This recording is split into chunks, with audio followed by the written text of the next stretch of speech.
गुरु प्यारी साध संगत जी, सभी को प्यार भरी राधा स्वामी जी बाबा जी ने बताया आज कि साखी में इंसान के जीवन का असली दुख क्या है और कौन से लोगों के पास पैसे धन दौलत होने के बावजूद दुखी रहते हैं। आइए समझते हैं। इस साखी के माध्यम से एक बार सूबेदार बीवी बाबा जी से कहती हैं, हे सद्गुरु, आज जब मैं आपके पास आ रही थी तो मैंने पृथ्वी लोक पर देखा कि जिस इंसान के पास में अपार धन दौलत है वह भी दुखी है। वह भी अपने आप को सुखी महसूस नहीं करता है। वही जिसके पास में धन दौलत नहीं है, वह भी भगवान को पूछता है, हे सद्गुरु, आपने मुझे इतना दुख क्यों दिया है सद्गुरु। अब मैं यह जानना चाहती हूँ कि कौन से लोग धनवान होने पर भी दुखी रहते हैं और इंसान के जीवन में दुख का असली कारण क्या है और स्त्री को पूजनीय क्यों माना गया है। फिर बाबा जी कहते हैं, हे बेटी, तुम्हारे तीनों ही प्रश्न बहुत महत्वपूर्ण और ज्ञानवर्धक हैं। इसलिए मैं तुम्हें तुम्हारे तीनों प्रश्नों के उत्तर देने से पहले तुम्हें एक छोटी सी साखी सुनाता हूँ। इस साखी को पूरे मन से और पूरा सुनना। यदि तुमने इस साखी को मन से सुना तो निश्चित ही तुम्हारे तीनों प्रश्नों के उत्तर तुम्हें मिल जाएंगे और तुम्हारा मन पूरी तरह से संतुष्ट हो जाएगा। फिर सेरेदार बीवी कहती हैं, सद्गुरु ठीक है, आप साखी शुरू कीजिए। मैं आपको वचन देती हूँ कि जब तक आप साखी सुनाएंगे मैं साखी को पूरा और मन से सुन लूंगी। साखी शुरू करने से पहले मेरा आप सभी से अनुरोध है कि आप हमारी साखी में खो जाएं। उससे पहले हमारे चैनल को सब्सक्राइब करके बेल आइकन अवश्य दबा लें, जिससे हमारी हर वीडियो का नोटिफिकेशन सबसे पहले आप तक पहुंच सके और आप हमारी हर वीडियो से प्राप्त ज्ञान का अपने जीवन में लाभ उठा सकें। साथ ही सच्ची श्रद्धा से कमेंट में राधा स्वामी जी जरूर लिखें। तो चलिए साखी शुरू करते हैं। बाबा जी कहते हैं, बेटी, एक गांव में एक कुम्हार रहता था। वह जितना कमाता था उससे उसका घर का खर्च आसानी से चल जाता था। उसे अधिक धन की चाह नहीं थी। वह सोचता था कि उसे अधिक धन कमाकर क्या करना है। सुबह शाम वह पेट भर के खाना खाता था और वह उसी में संतुष्ट था। वहीं वह कुम्हार एक दिन में कई सारे बर्तन बना लिया करता था। उन बर्तनों की लागत 7 से 8 रुपये आती थी। फिर अगले दिन वह कुम्हार उन बर्तनों को बाजार में जाकर बेचता है, जिस पर उसे 1.5 या 2 रुपए बच जाते थे। इतनी कमाई से ही उसकी रोटी का गुजारा हो जाता था। वहीं इतनी कमाई से ही प्रसन्न रहकर वह कुम्हार आनंद से रहता था। बाबा जी कहते हैं, बेटी, वहीं वह कुम्हार शाम को रोजाना अपनी बांसुरी लेकर बैठ जाता था और घंटों तक उस बांसुरी को बजाता रहता था। अपना जीवन बहुत ही आनंद से जी रहा था। वहीं इसी तरह से धीरे धीरे उस कुम्हार के दिन बीतते जा रहे थे। फिर एक दिन उसका रिश्ता आ गया और एक दिन ऐसा आया कि उस कुम्हार का विवाह हो गया। घर में उसकी पत्नी आ गई। उसकी पत्नी का नाम कल्याणी था। कल्याणी एक अत्यंत सुंदर और सुशील लड़की थी। वहीं वह अपने पति के साथ में पति के काम में खूब हाथ बटाने लगी थी और इतना ही नहीं, वह घर का काम भी खूब मन लगाकर करती थी। अब कुमार की कमाई पहले से बढ़ गई, क्योंकि पहले वह अकेला काम किया करता था। अब उसकी पत्नी भी उसका हाथ बटाने लगी थी। इस कारण दो लोगों का खर्च आसानी से चल जाता था। बाबा जी कहते हैं, बेटी, कुम्हार और उसकी पत्नी को देखकर उसके पड़ोसी जलते थे, क्योंकि वह दोनों बहुत खुश रहते थे। दोनों दिन भर मिलकर काम करते थे और कुम्हार पहले की तरह शादी होने के बाद भी शाम को बांसुरी बजाता रहता था। वहीं कुम्हार की पत्नी घर में भीतर बैठकर कुछ गीत गुनगुनाती रहती थी। अब एक दिन कुम्हार की पत्नी कहने लगी कि तुम जितना भी कमाते हो वह रोज खर्च हो जाता है। हमें अपनी कमाई से कुछ ना कुछ बचाना अवश्य चाहिए। फिर अपनी पत्नी की बात सुनकर कुम्हार कहने लगा, हमें ज्यादा कमा करके क्या करना है। सद्गुरु ने हमें इतना कुछ दिया है, मैं इसी से संतुष्ट हूँ, चाहे छोटा सा ही सही। पर हमारा अपना घर भी है और हम इतना कमा ही लेते हैं कि दोनों वक्त पेट भर के भोजन कर लेते हैं, और हमें क्या चाहिए।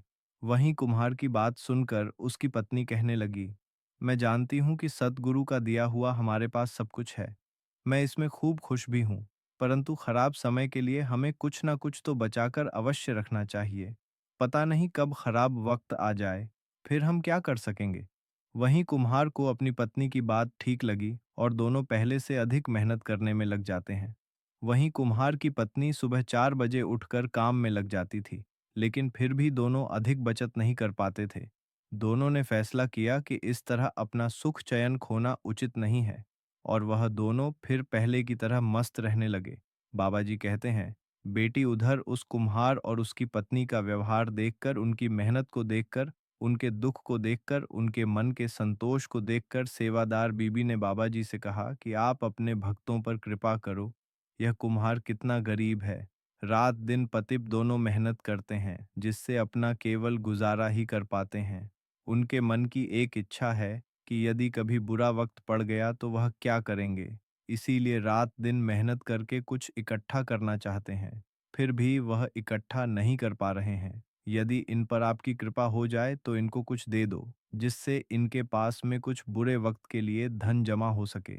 वहीं सेवादार बेबी जी की बात सुनकर बाबा जी ने उस कुम्हार और उसकी पत्नी पर कृपा की।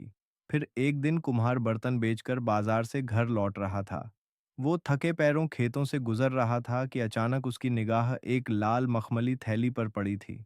उसने उसे उठाकर देखा तो उसके आश्चर्य का ठिकाना नहीं रहा, क्योंकि थैली में सोने के सिक्के भरे थे। वहीं उस कुम्हार ने सोचा कि यह थैली जरूर किसी की गिर गई है, जिसकी थैली हो उसी को दे देनी चाहिए। वहीं उस कुम्हार ने चारों तरफ निगाह घुमाई, मगर दूर दूर तक उसे कोई दिखाई नहीं दिया। फिर उसने सद्गुरु का दिया हुआ इनाम समझकर उस थैली को उठा लिया और अपने घर आ गया। बाबा जी कहते हैं, बेटी, घर आकर कुम्हार ने अपनी पत्नी को सारा किस्सा सुनाया तो उसकी पत्नी ने सद्गुरु को धन्यवाद दिया। वहीं कुम्हार ने कहा, तुम कहती थी कि हमें बुरे समय के लिए कुछ बचा कर रखना चाहिए, सो सद्गुरु ने बुरे समय के लिए हमें उपहार दिया है। वहीं कुम्हार की पत्नी कहने लगी, वास्तव में आप सही कहते हैं, मुझे भी ऐसा ही लगता है। लेकिन हमें यह मोहरें कितनी है, इन्हें गिनकर देखना चाहिए। फिर तो कुमार और उसकी पत्नी उन सोने की मोहरों को गिनने के लिए बैठ गई। बाबा जी कहते हैं, बेटी, जब कुम्हार और उसकी पत्नी ने उन सोने की मोहरों को गिना तो वह पूरी 99 मोहरें थी। वहीं दोनों खुश होकर विचार विमर्श करने लगे। कुम्हार की पत्नी बोली, इन्हें हमें बुरे समय के लिए रख देना चाहिए, फिर कल को हमारा परिवार बढ़ेगा तो खर्च भी बढ़ेंगे। वहीं कुम्हार बोला, पर 99 की गिनती गलत है। हमें इन मोहरों को पूरा 100 कर लेना चाहिए और इन्हें बचा कर रखना चाहिए। पर एक बात समझ नहीं आती कि सोने के 99 रुपये तो हमें सद्गुरु ने उपहार समझकर दे दिए, पर सोने का 1 रुपया कमाना बहुत कठिन है। जब 1 रुपया हम और कमा लेंगे तब यह पूरे 100 होंगे जाएंगे और 99 का चक्कर समाप्त हो जाएगा। वहीं दोनों ने दृढ़ निश्चय किया कि इसे पूरा करके ही रहेंगे। वहीं कुम्हार और उसकी पत्नी ने फिर दोगुनी चौगुनी मेहनत से काम करना शुरू कर दिया। कुम्हार भी बर्तन बेचने सुबह ही निकल जाता था, फिर देर रात तक घर लौटकर आता था। इस तरह दोनों लोग थक कर चूर हो जाते थे। वहीं कुम्हार थका होने के कारण अब सिमरन भजन भी नहीं कर पाता था। वह सद्गुरु का भजन भी नहीं कर पाता था, क्योंकि वह 99 को छोड़कर 100 के चक्कर में पड़ गया था। इस प्रकार दिनरा मेहनत करने की वजह से उस कुम्हार और उसकी पत्नी के पास में इतना समय नहीं बचता था कि कुम्हार सिमरन कर सके और उसकी पत्नी सिमरन भजन सके। कुम्हार को सिमरन करने की फुर्सत नहीं थी, तो उसकी पत्नी को सद्गुरु का नाम लेने की फुर्सत नहीं थी। वह दोनों काम में इतने ज्यादा व्यस्त होते गए कि आसपोस सत्संग में भी कहीं नहीं जा पाए थे और दिन रात एक करके दोनों लोग एक एक पैसा जोड़ रहे थे। इसके लिए उन्होंने 2 वक्त के स्थान पर 1 वक्त भोजन करना शुरू कर दिया, लेकिन फिर भी सोने के 100 पूरे नहीं हो पा रहे थे। बाबा जी कहते हैं, बेटी, इस प्रकार यूं ही 3 महीने बीत गए। वहीं कुमार के पड़ोसी खुशहाल रहने लगे कि उनके यहाँ पर जरूर कोई परेशानी है, जिसकी वजह से यह कुम्हार और इसकी पत्नी दिन रात मेहनत करते रहते हैं और थके थके रहते हैं। वहीं किसी तरह 6 महीने बीतने पर उस कुम्हार और उसकी पत्नी ने 100 पूरे कर लिए। जब 100 पूरे हो जाते हैं तो कुम्हार और उसकी पत्नी को पैसे जोड़ने का लालच बढ़ जाता है और फिर दोनों सोचने लगते हैं कि इन 100 से भला क्या होगा। हमें 100 और जोड़ने चाहिए, अगर 100 और जुड़ गए तो हम कोई व्यापार शुरू कर देंगे और फिर हमारे दिन सुख से बीतेंगे। बाबा जी कहते हैं, बेटी, इस प्रकार उन्होंने आगे भी मेहनत जारी रखी। इधर पड़ोसियों की बेचैनी बढ़ती जा रही थी। फिर एक दिन पड़ोस की एक महिला ने फैसला किया कि वह कुम्हार की परेशानी का कारण जानकर ही रहेगी कि आखिरकार यह रात दिन मेहनत क्यों करते हैं। इन पर ऐसी क्या मुसीबत आ पड़ी है।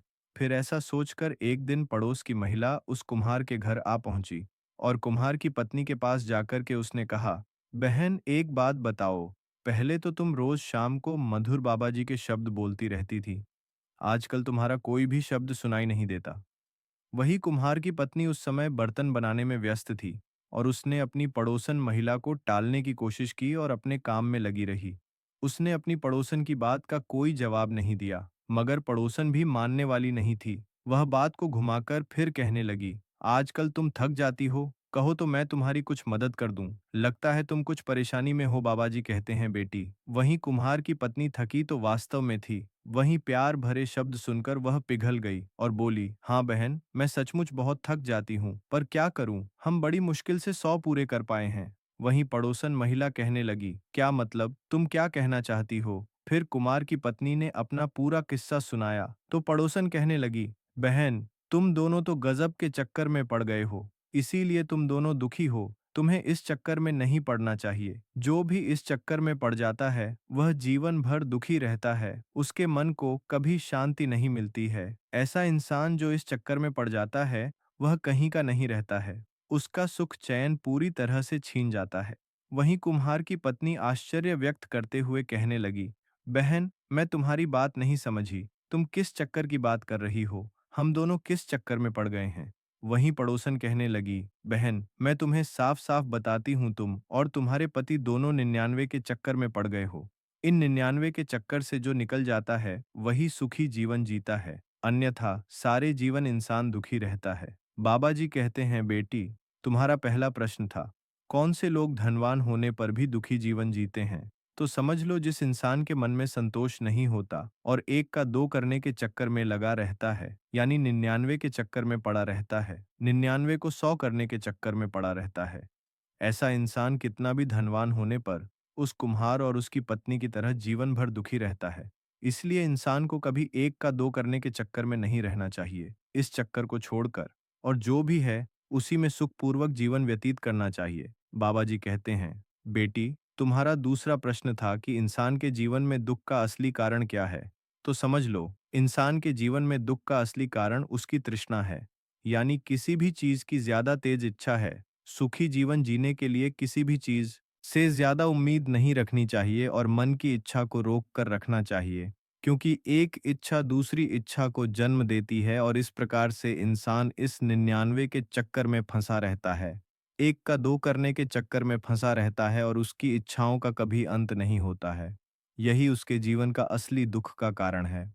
अंत में बाबा जी कहते हैं, बेटी, तुम्हारा तीसरा प्रश्न था कि स्त्री पूजनीय क्यों होती है। तो समझ लो, एक बार सत्यभामा ने श्री कृष्ण से पूछा, मैं आपको कैसी लगती हूँ? तो श्री कृष्ण ने कहा, तुम मुझे नमक जैसी लगती हो। वही सत्यभामा इस तुलना को सुनकर क्रोधित हो गई। तुलना भी की तो मेरी किससे कि आपको इस संपूर्ण विश्व में मेरी तुलना करने के लिए कोई दूसरा पदार्थ नहीं मिला। वहीं श्री कृष्ण ने उस समय तो किसी तरह से सत्यभामा को मना लिया और उनका गुस्सा शांत कर दिया। वहीं कुछ दिनों के बाद में श्री कृष्ण ने अपने महल में एक भोज का आयोजन किया और 56 भोग की व्यवस्था की।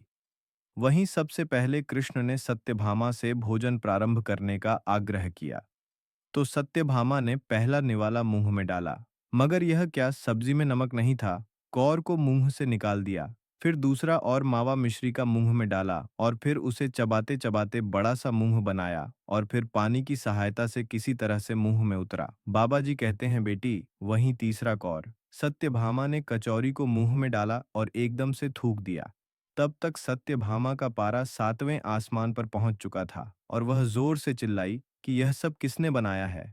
फिर तो सत्यभामा की आवाज को सुनकर श्री कृष्ण दौड़ते हुए सत्यभामा के पास आए और पूछा, क्या हुआ देवी, क्या कुछ गड़बड़ हो गई? तुम इतनी क्रोधित क्यों हो? तुम्हारा चेहरा इतना तमतमाता हुआ क्यों है? आखिरकार क्या हुआ? वही श्री कृष्ण की बात को सुनकर सत्यभामा ने कहा, किसने कहा था आपको भोज का आयोजन करने को? इस तरह से बिना नमक का क्या कोई भोजन बनता है? किसी भी वस्तु में नमक नहीं है, मीठे में शक्कर नहीं है, एक और नहीं खाया गया। वहीं श्री कृष्ण ने बड़े भोलेपन से पूछा, तो क्या हुआ, बिना नमक के ही खा लेती। वहीं सत्यभामा फिर क्रोधित होकर बोली, आपका क्या कह रहे हैं स्वामी? बिना शक्कर के मिठाई तो फिर भी खाई जा सकती है, मगर बिना नमक के कोई भी नमकीन वस्तु नहीं खाई जा सकती है। फिर सत्यभामा की बात सुनकर कि श्री कृष्ण कहने लगे, फिर तुम उस दिन गुस्सा क्यों हो गई थी जब मैंने तुम्हें कहा था कि तुम मुझे नमक जितनी प्रिय हो, जिस प्रकार से नमक के बिना कोई भी व्यंजन स्वादिष्ट नहीं होता है, प्रिय नहीं होता है, उसी प्रकार से तुम्हारे बिना मेरे लिए कुछ भी प्रिय नहीं है। इसीलिए मैंने तुमसे कहा था कि तुम मुझको नमक जितनी प्रिय हो। फिर तो सत्यभामा को सारी बात समझ में आ गई कि यह सारा वाकया उसे सबक सिखाने के लिए था, और फिर सत्यभामा की गर्दन झुक गई। बाबा जी कहते हैं, बेटी, स्त्री जल की तरह होती है, जिसके साथ मिलती है उसका ही गुण अपना लेती है। स्त्री नमक की तरह होती है, जो अपना अस्तित्व मिटाकर भी अपने प्रेम, प्यार तथा आदर सत्कार से परिवार को ऐसा बना देती है।